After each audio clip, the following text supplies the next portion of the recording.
Hello, dear students. So, welcome back to this YouTube channel Physics Light from an IITian's perspective. और मैं आज आपके लिए लाया हूँ एक सबसे डिफ़िकल्ट क्वेश्चन पेपर जो कंसिडर किया गया 2016 का एडवांस का, उसका एक इजी क्वेश्चन। ओके, तो पॉइंट ये है कि एडवांस के नाम से डरना नहीं है, ठीक है। पेपर में हमें क्वेश्चन सेलेक्ट करना होते हैं पर्टिकुलर, जो इजी क्वेश्चंस हो उनको हम लोग कर पाएँ, ठीक है। तो उसी सबसे टफेस्ट एग्ज़ाम जो मानी गई थी उस 2016 का, मतलब एक जनरल परसेप्शन लोगों के बीच में कि ये पेपर अच्छा आया था, उसी में से एक क्वेश्चन लेकर आया हूँ जो काफ़ी इजी है और यदि बेसिक कॉन्सेप्ट्स हमको क्लियर है तो हम इस क्वेश्चन को अप्रोच कर पाएंगे आसानी से। देखिए, क्वेश्चन आपके सामने है। The position vector R of particle of mass m is given by the following equation. Okay, तो मुझे पोजिशन वेक्टर गिवन है, जिसमें position vector as a function of time given है। अल्फ़ा और बीटा दो कांस्टेंट्स हैं, उनका डायमेंशन और यूनिट वैल्यू दे रखी है हम लोगों को। पार्टिकल का मास गिवन है और पूछा है कि किसी टाइम t पर, t इक्वल टू 1 सेकेंड पर, ये सारी बातें उसने पूछ ली है। Velocity, angular momentum, force and torque. तो वन बाय वन हम देखते हैं। तो सबसे पहले मैं लिखता हूँ कि सिंस पोजीशन वेक्टर, अब आप जानते हैं पोजीशन वेक्टर हमेशा ओरिजिन के रिस्पेक्ट में ही होता है। बना देता हूँ यहाँ पर, देखिए अब डायग्राम कर लो। ये कार्टेशियन कोऑर्डिनेट ऑफ सिस्टम है मेरे पास। तो यहाँ पर यदि ये पार्टिकल लाई कर रहा है, लेट कोई पार्टिकल है ए, तो उसका पोजीशन वेक्टर ये रहेगा। This is vector R which is as a function of T, और हम जानते हैं कि इसका कोऑर्डिनेट एक्स वाई जेड है, तो ऐसा कुछ ही बन रहा होगा। तो वेक्टर आर मुझे गिवन है alpha T cube I cap plus beta T square J cap, है ना। तो सबसे पहले मैं ये लिख लेता हूँ कि मुझे वेलोसिटी चाहिए टी इक्वल टू, जैसे फर्स्ट ऑप्शन में पढ़ा कि क्या क्या निकालना है, तो हमें निकालना है velocity V is given by, और ये सारी बात कहाँ पे हो रही है, टी इक्वल टू 1 सेकेंड पे।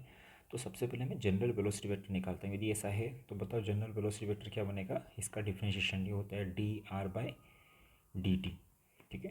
तो ये क्या बनने वाला है, डिफ्रेंशिएट कर पाएंगे आप लोग। Alpha is constant, this is 3 alpha T square I cap plus 2 beta T J cap. Okay, तो ये वेलोसिटी वेक्टर किसी भी जनरल टाइम टी पर आ गया। Therefore velocity vector at time 1 second.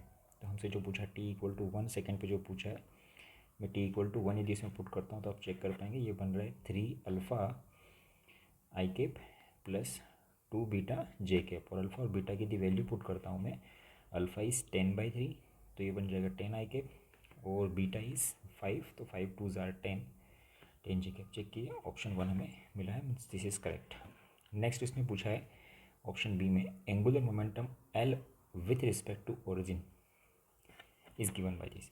तो मैं जानता हूँ, बताइए एंगुलर मोमेंटम का फॉर्मूला क्या होता है हमारे पास, general expression by definition angular momentum is given by L is equal to R cross P. P को मैं लिख सकता हूँ मास टाइम्स वेलोसिटी वेक्टर, तो ये हो जाएगा M R cross velocity vector. तो मैं वही बात करता हूँ कि पहले जनरल निकाल लेता हूँ, उसके बाद में हम पर्टिकुलर उस पर निकाल लेते हैं, पर्टिकुलर टाइम पे निकाल लेंगे। इसने टी इक्वल टू 1 सेकेंड पे हमसे एंगुलर मोमेंटम पूछा है। तो मैं यहाँ पे लिखता हूँ डायरेक्टली, पार्टिकल का मास m है, वेक्टर r जो मुझे गिवन है वो है alpha T cube I cap plus beta T square J cap.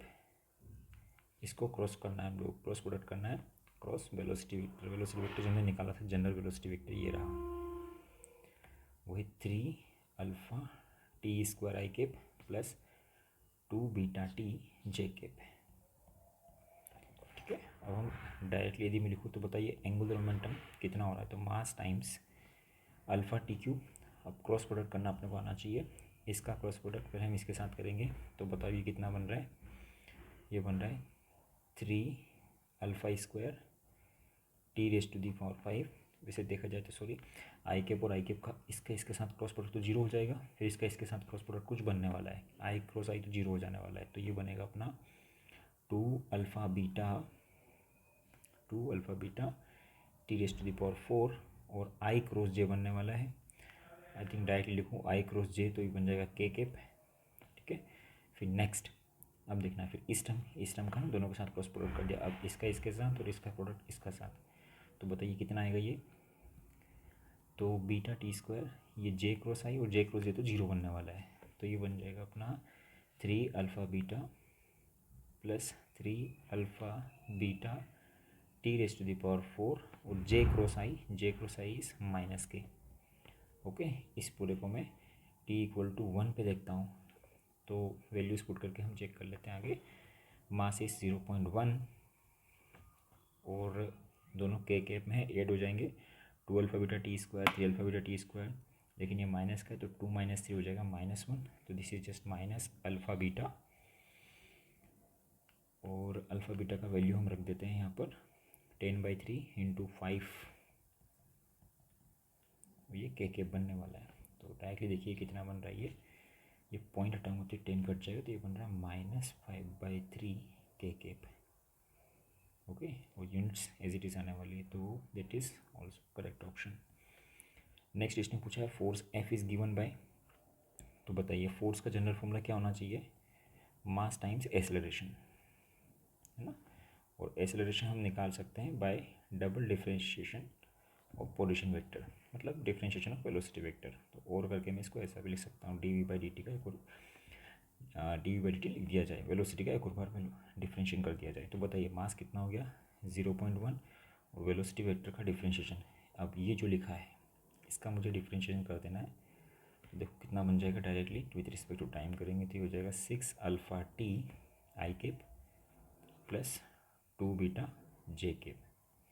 इसको t इक्वल टू 1 पे निकालते हैं हम लोग, तो ये बनेगा 0.1 एज इट इज़ बैठा है, अल्फ़ा का वैल्यू हमें गिवन था, अल्फ़ा इज़ 10/3, तो t का value 1, alpha is 10/3, 10 3 3 20 I cap plus, अब यहाँ बीटा की जगह रखूँगा विच इज़ 5 2 ज़ार अगेन 10, इसको थोड़ा सा आप ध्यान से देखो, तो 0.1 जो लिखा है पॉइंट करेंगे नीचे 10 आएगा, तो this is 2 I cap and J cap Newton, is that given, तो आई कैप प्लस 2 जे कैप, शायद ऑप्शन सी मैच नहीं हो रहा है, ठीक है ना, तो इसका हम ध्यान रख पाएंगे आसानी से, सी नहीं आ रहा है, फोर्स तो ये वाला है एक्सप्रेशन हमारा, ठीक है।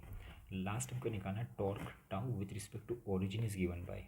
अब बताइए टॉर्क निकालने का क्या फॉर्मूला हो सकता है अपने पास, since with respect to origin torque चाहिए, तो बताओ torque equal to R cross F कर सकते हैं क्या हम लोग, तो ये फोर्स ओरिजिन के रिस्पेक्ट में t इक्वल टू 1 सेकेंड पे इतना ही लग रहा है, तो वेक्टर r जो हमें गिवन है, तो वेक्टर r जो है मैं डायरेक्टली यहाँ पर लिखता हूँ, vector r t equal to 1 second पे कितना है, अल्फा और बीटा की वैल्यू पुट करने के साथ, तो ये बन रहा है 10/3 I cap plus beta is 5 only 5 J cap. Okay, अब इन दोनों का हमें क्रॉस प्रोडक्ट कर देना है, तो मैं डायरेक्टली करने वाला हूँ, आई क्रॉस आई जीरो हो जाएगा, आई क्रॉस जे करेंगे तो ये आई क्रॉस जे जो है वो के बनने वाला होता है, तो ये बन गया 10/3 के कैप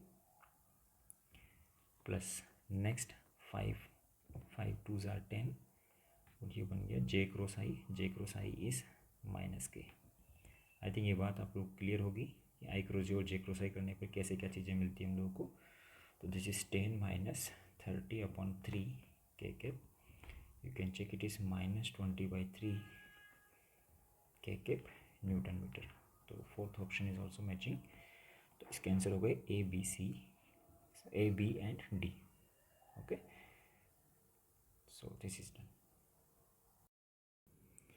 ओके स्टूडेंट्स, सो एक बात हम और ध्यान में रख सकते हैं कि पार्ट थर्ड जिसमें टॉर्क पूछा है उसको सॉल्व करने का अपने पास एक और मेथड हो सकता है, ठीक है, तो जो आपको टाइम लेस कंज्यूमिंग लगे वो आप लोग पिकअप कर सकते हैं। आप जानते हैं ना tau torque is also given by rate of change of angular momentum, तो किसी भी इंस्टेंट पर मैं एंगुलर मोमेंटम का डिफरेंशिएट कर दूँ विथ रिस्पेक्ट टू टाइम, तो मुझे टॉर्क मिल सकता है। तो ध्यान से देखेंगे तो ये जो एक्सप्रेशन लिखा है इस कितना बन रहा था, ये बन रहा था -m alpha beta T raise to the power 4 K cap, इसका विथ रिस्पेक्ट टू टाइम जो हम डिफरेंशिएट करते हैं तो ये कितना बन रहा होगा, मैं लिखता हूँ डायरेक्टली यहाँ पर, with respect to T differentiate करेंगे तो ये बनेगा -4m alpha beta T cube K cap. Okay, and this I have to find t equal to 1 second. So let's check.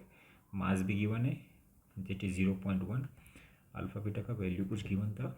Alpha is how much, 10/3 और beta is 5. So this is 10/3 and beta is 5, which k cap this got cancelled and ये बन जाता है वापस -20/3 k cap newton metre. Okay, so this is another part जो कि मतलब है ऑप्शन सी का ही, लेकिन मेथड 2 है ये. तो एट द इंस्टेंट जो आपके माइंड में स्ट्राइक कर जाए आप ध्यान रखिएगा, ठीक है. एक तो ये हो गया general, this is the general definition of torque and this is the an analogous of Newton's second law in rotational motion. Okay, so that's it. I hope आप लोग को सॉल्यूशन मैंने इस वीडियो में सॉल्यूशन काफ़ी एक्सप्लेनेशन के साथ दिया है, ठीक है. तो प्लीज़ चेक इट आउट. और कुछ बेसिक चीज़ें हैं जैसे कि क्रॉस प्रोडक्ट फाइंड करना, आई सपोज यदि आपको पता है तो ठीक है, अदरवाइज़ क्रॉस प्रोडक्ट फाइंड करना आपको सीखना पड़ेगा क्योंकि क्वेश्चन जनरली यहाँ पे आते हैं. रोटेशनल मोशन में एक क्वेश्चन पैटर्न है ये, इसका ध्यान रखिएगा.